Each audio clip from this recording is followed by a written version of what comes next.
आधी रात का समय था। उस भयानक जंगल में लाजो बुरी तरह से दौड़ रही थी। उस भयानक जंगल में अजीबोगरीब आवाजें चारों ओर गूंज रही थी कि तभी लाजो की नजर एक सुनसान गांव पर पड़ी। लाजो दौड़ती हुई उस गांव की सीमा में प्रवेश कर गई। लाजो दौड़ती हुई एक घर की कुंडी खटखटाने लगी। दरवाजा खोलो, वो मुझे मार डालेगा, दरवाजा खोलो। तभी उस घर के मालिक ने दरवाजा खोल दिया। कौन हो तुम? मेरा नाम लाजो है। तुम इतना डरी हुई क्यों हो और हाफ क्यों रही हो? मैं आपको सब कुछ बता दूंगी, आप मुझे बस एक रात अपने घर में रुकने दीजिए, नहीं तो वो मुझे मार डालेगा। लाजो की बात सुनकर वो व्यक्ति जोर जोर से हंसने लगा। उसकी भयानक हंसी सन्नाटे को चीर गई। अगले ही पल उस व्यक्ति की शक्ल बेहद भयानक हो गई। लाजो हड़बड़ाकर अपने बिस्तर से उठकर बैठ गई। उसका शरीर पसीने से भीगा हुआ था। फिर वही सपना, आखिर ये सपना पिछले कुछ महीनों से मुझे बार बार क्यों आ रहा है? क्या रहस्य है इस सपने का? तभी उस कमरे का दरवाजा किसी ने लात मारकर खोल दिया। दरवाजा लाजो के पिताजी ने खोला था। ये मैं क्या सुन रहा हूँ लाजवंती? तुम्हारी माँ मुझे बता रही थी कि तुम कुलजीत से प्रेम करती हो। जी पिताजी, मैं कुलदीप से प्यार करती हूँ और उसी से विवाह करूंगी। लाजवंती, इसके आगे अपनी जुबान से एक शब्द मत निकालना। ये जानते हुए भी कि कुलजीत एक हिंदुस्तानी है, तुमने उससे विवाह करने का सोचा भी कैसे? तुम विवाह सिर्फ जीतू से करोगी। नहीं पिताजी, मैं कुलजीत के अलावा किसी और से विवाह करने की सोच भी नहीं सकती। और कल कुलजीत मुझे लेने आ रहा है, मैं उसके साथ हिंदुस्तान चली जाऊंगी। लाजो की बात सुनकर रतन सिंह क्रोधित होकर वहां से चले गए। अगली रात आधी रात के समय लाजो बेचैनी से अपने घर के बाहर किसी का इंतजार कर रही थी कि तभी एक कार उसके दरवाजे पर आकर रुक गई। कार में सवार कुलजीत, माधव और रंजीत बाहर निकल आए। माधव और रंजीत कुलजीत के दोस्त थे। कुलजीत एक ट्रक ड्राइवर था जो आजादी से पहले लाहौर आता जाता रहता था और वहीं से कुलजीत और लाजवंती की प्रेम कहानी शुरू हो गई। मगर कुलजीत और लाजवंती की प्रेम कहानी शुरू होने के कुछ सालों बाद भारत और पाकिस्तान में बंटवारा हो गया। लाजवंती का परिवार लाहौर छोड़कर हिंदुस्तान नहीं गया, वो लाहौर में ही शिफ्ट हो गया। मगर कुलजीत के परिवार ने हिंदुस्तान में रहना पसंद किया। बंटवारे के बाद भी कुलजीत लाजवंती से मिलने आता जाता रहता था। तुम आ गए कुलजीत, मैं तुम्हारे आने की कल से प्रतीक्षा कर रही हूँ। मैं तुम्हें यहाँ से ले जाने आया हूँ लाजो। तो फिर यहाँ से जल्दी चलो, इससे पहले कि मेरे पिताजी आ जाएं। लाजवंती सही कह रही है कुलजीत, बॉर्डर पार करते समय कुछ पाकिस्तानी सैनिकों की नजर हम पर पड़ गई है, वो हमें आसपास ही ढूंढ रहे होंगे। माधव सही कह रहा है कुलजीत, अब यहाँ से जल्दी निकलो। मैंने तुमसे इंडिया के बॉर्डर तक सुरक्षित छोड़ने का वादा किया था और वो मैं निभा कर रहूंगा। मैं तुम्हारा ये एहसान जिंदगी भर नहीं भूलूंगा। ये कैसी बातें कर रहे हो कुलजीत, हम दोनों बचपन के दोस्त हैं। चलो लाजो। कुलजीत ने लाजो का हाथ पकड़ा ही था, कुछ ही पलों में पुलिस के सायरन की आवाज से वो इलाका गूंज उठा। अचानक मौसम में परिवर्तन कैसे हो सकता है? ये हमारे लिए शुभ संकेत नहीं है। और पुलिस को कैसे पता चल गया कुलजीत और मेरे बारे में? तभी उन सब के कानों में रतन सिंह की आवाज टकराई। तुम सब अभी और इसी वक्त यहाँ से चले जाओ, नहीं तो पुलिस तुम्हें पकड़कर पाकिस्तानी आर्मी के हवाले कर देगी। पिताजी, आप तो मेरे और कुलजीत के विवाह के खिलाफ थे। मैं तुम्हें दुखी नहीं देख सकता बेटी, और ये मत भूलो कि कुलजीत मेरी दुकान में बचपन से आता जाता रहा है। ये एक अच्छा लड़का है। लगता है आर्मी ने तुम दोनों के बारे में पुलिस को इन्फॉर्म कर दिया होगा। इससे पहले कि तुम सबको पुलिस यहाँ से पकड़कर आर्मी के हवाले कर दे, तुम सब पपीहा गांव रुक जाओ। लेकिन मैंने तो सुना है कि वो गांव जंगलों में स्थित है और वो सिर्फ किस्से और कहानियों में ही है। नहीं कुलजीत, पपीहा गांव वास्तव में है। घने जंगलों की वजह से शहर के लोग उस गांव में नहीं जाते। मैं तो काफी सालों से उस गांव में आता जाता रहा हूँ। उस गांव के लोग बहुत ही सीधे साधे और दूसरों की सहायता करने वाले हैं। यहाँ से दाईं तरफ जो कच्ची सड़क जाती है, उस कच्ची सड़क से करीब 20 किलोमीटर दूर है। रतन सिंह के कहने पर माधव तुरंत ड्राइविंग सीट पर बैठ गया, मगर रंजीत नहीं बैठा। अगर पुलिस यहाँ पर पहुँच गई तो पुलिस को गुमराह करने वाला भी तो कोई चाहिए। तू घबरा मत, सुबह मैं रतन जी के साथ तुझसे मिलने पपिया गांव आऊंगा और दोपहर के वक्त मैं तुम तीनों को सही सलामत इंडिया के बॉर्डर तक छोड़ दूंगा। कुछ ही देर बाद उन तीनों की कार कच्ची सड़क पर दौड़ रही थी। लगभग 1 घंटे के बाद वो तीनों पपीहा गांव की सीमा में खड़े हुए थे, जहां हर तरफ सन्नाटा ही सन्नाटा पसरा हुआ था। क्या हुआ लाजो, तुम इस गांव को इतने गौर से क्यों देख रही हो? तुम्हें यहाँ कुछ अजीब सा महसूस नहीं हो रहा कुलजीत? रात का वक्त है लाजो, और ये जंगल गांव में है और गांव के लोग तो वैसे भी जल्दी सो जाते हैं। तुम मेरी बात पर विश्वास नहीं करोगे। पिछले कुछ महीनों से मैं इसी गांव को सपने में देख रही हूँ। हम तीनों को अंदर जाकर मदद लेनी चाहिए। हाँ, हमें इस गांव में कोई ना कोई घर तो ऐसा मिल जाएगा जो हम तीनों को रात भर रुकने के लिए पनाह दे सके। तभी उन तीनों के कानों में एक कड़कदार आवाज टकराई। इस गांव की सीमा में तो आ गए, लेकिन सीमा के अंदर घुसने की भूल भी मत करना। ये बस्ती मौत की बस्ती है। उन तीनों के सामने एक साधु खड़ा हुआ था, जो अजीब से अंदाज में उन तीनों को घूरे जा रहा था। आप कौन हैं? मैं एक साधु हूँ बेटा। मैं जानता हूँ कि तुम पाकिस्तान के रहने वाले नहीं हो। मेरी बात पर विश्वास करो। उस गांव में रात बिताने से कहीं ज्यादा अच्छा है कि तुम जंगल में रात बिता लो। इस साधु की बात में मत आना कुलजीत।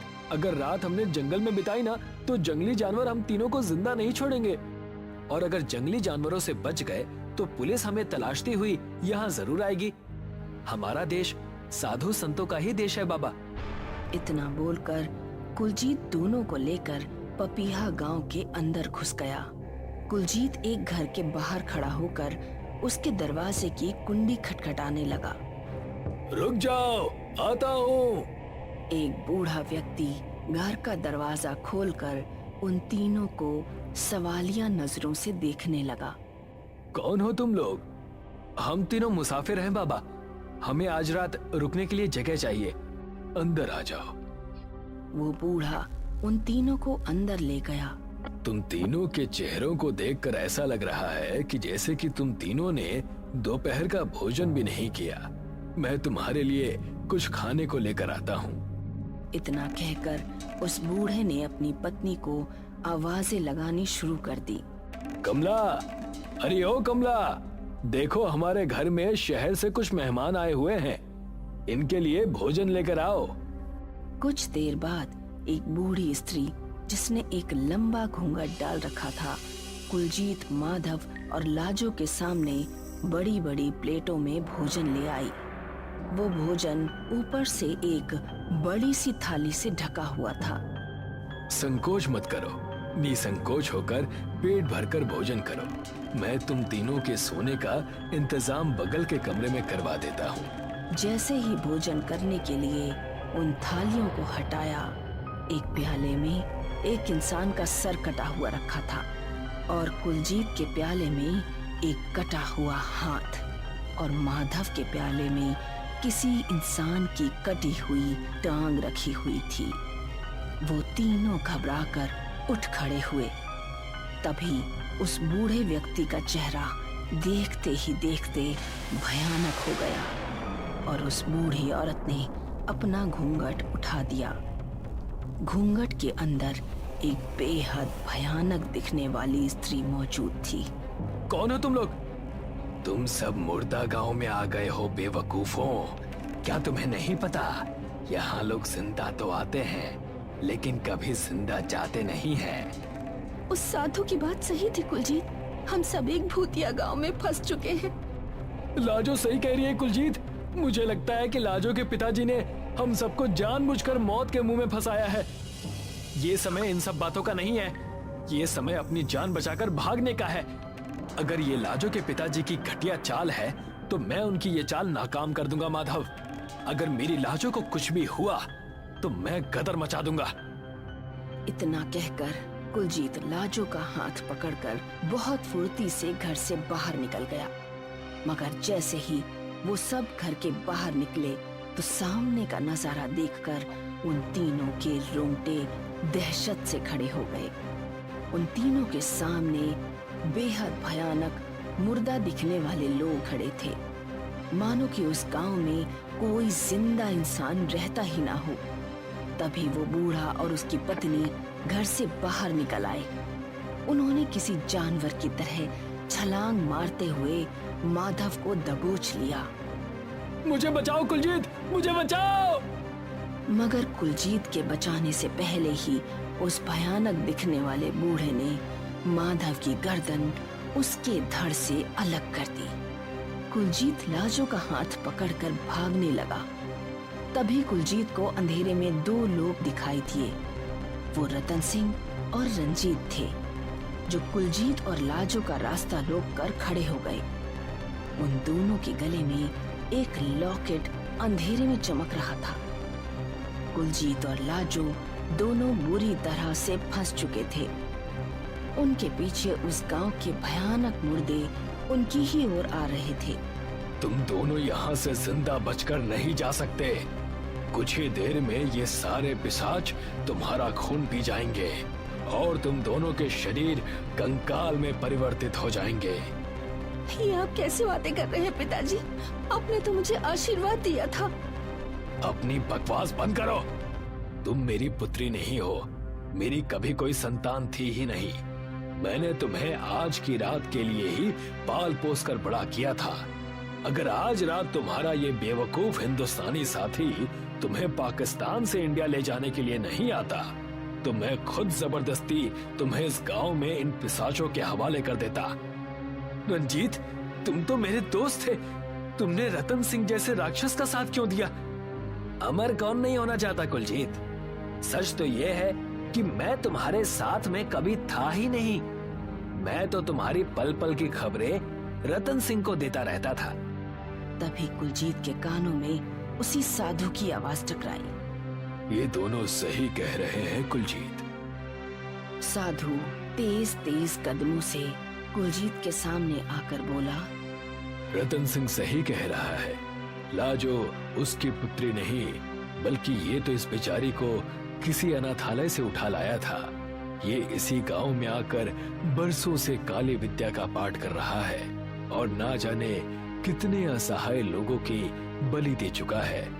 लेकिन क्यों बाबा? अमर होने के लिए। तुम्हारा दोस्त रंजीत इसका दाहिना हाथ है, जो लोगों को बहला फुसलाकर इसी गांव में ले आता है, और रतन सिंह उन बेचारों को इन पिशाचों के हवाले कर देता है। ये गांव इंसानों का नहीं है बेटा, बल्कि पिशाचों का है। रतन सिंह इन पिशाचों को इंसानों की बलि देकर अमर होना चाहता है, और इसकी आखिरी बलि इसकी खुद की पाली हुई संतान लाजो है। आज अमावस्या की रात है। आज रात अगर रतन सिंह अपने मकसद में कामयाब हो गया तो वो और रंजीत दोनों अमर हो जाएंगे। वो साधु तेजी से कुलजीत के पास आकर उसके कानों में धीरे से बोला, जाओ, इन दोनों के गले में पड़ी हुई मंत्र रक्षा रहित लॉकेट तोड़कर उन पिशाचों के ऊपर फेंक दो और इस इलाके से निकल जाओ। याद रखना, किसी भी कीमत पर पलट कर मत देखना। इतना कहकर उस साधु ने अपने आप को उन पिशाचों के हवाले कर दिया, और देखते ही देखते उन पिशाचों ने उस साधु को कुछ ही क्षणों में कंकाल में परिवर्तित कर दिया।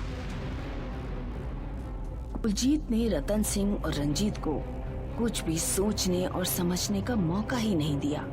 उसने बेहद फुर्ती से उन दोनों के गले में पड़े लॉकेट को उन पिशाचों के ऊपर फेंक दिया। कुछ ही देर में वो भयानक जंगल चीखों से गूंज उठा। रतन सिंह और रंजीत, उन दोनों के चेहरे भी पिशाच जैसे हो गए। कुलजीत लाजो का हाथ पकड़कर लाजो को इंडिया लेकर चला आया।